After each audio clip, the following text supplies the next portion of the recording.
எல்லாருமே ஒரு சில விஷயங்களை கேட்கலாம். பெட்ரோல் இல்லை, டீசல் இல்லை, சிலிண்டர் இல்லை, ஆனால் வந்து எப்படி வந்து உணவுப் பொருள் எல்லாமே வந்து விலையேறும் அப்படின்னு நீங்கள் கேட்கலாம்.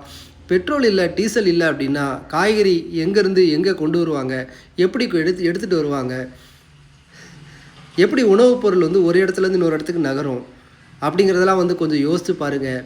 பெட்ரோல் டீசல் வச்சு தான் இந்த உலகமே இயங்கிக்கிட்டு இருக்குது. அதுக்கு மாற்றாக தான் இது மாதிரி ஒரு சூழல் வரும் அப்படின்னா எலக்ட்ரிக் கார், எலக்ட்ரிக் பைக்கெல்லாம் தயாரித்தாங்க. அதுவும் பல தோல்விகளுக்கு மத்தியில் தான் இன்றைக்கி வந்து இன்னும் வந்து அப்படியே பெண்டிங்கில் நிற்கி. எந்த எலக்ட்ரிக் பைக் இன்றைக்கி வரைக்கும் சரியான முறையில் ரிப்பேர் ஆகாமல் ஓடிக்கிட்டு இருக்கு அப்படிங்கிறது எனக்கு தெரியல.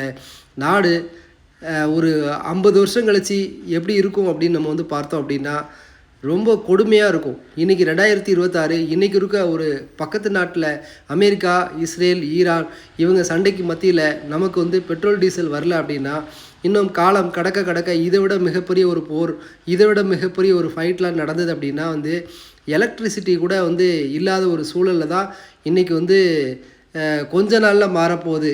இந்த 2026 சமாளிக்க முடியலன்னா இன்னும் 50 வருஷம் கழிச்சு மக்கள் தொகை எவ்வளோ இருக்கும், அந்த மக்கள் தொகைக்கு ஏற்ப நம்ம திட்டங்களெல்லாம் வந்து செயல்படுத்துகிறாங்களா அப்படின்னு பார்த்தோம் அப்படின்னா நிச்சயமாக கிடையாது. மக்கள் பெருக வளர்ச்சி அப்படிங்கிறது இருக்கணும்.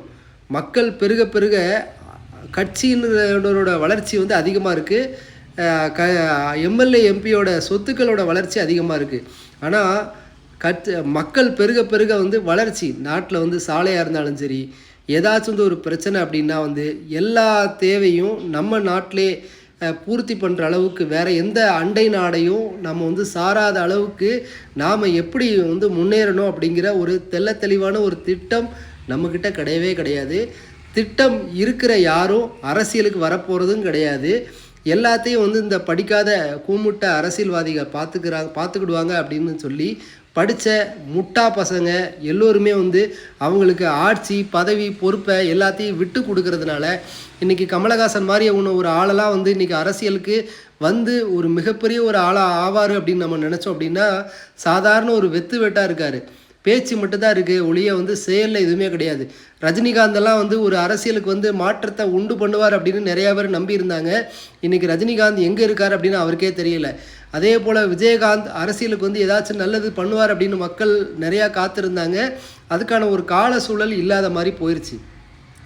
இன்றைக்கி இளைய தளபதி விஜய் இன்றைக்கி அரசியலுக்கு வராரு. அவர் பேர்லேயும் வந்து பல ஒரு புகாரை சொல்லி மக்கள் வந்து இவர் பொம்பளை பின்னாடி சுற்றுறாரு, இவர் சரக்கடிக்கிறாரு, இவர் போதையில் இருக்கிறாரு அப்படின்னு அவர் என்ன நடக்குது அப்படிங்கிறது தெரியல. ஆனால் அவரையும் அரசியலில் நுழைய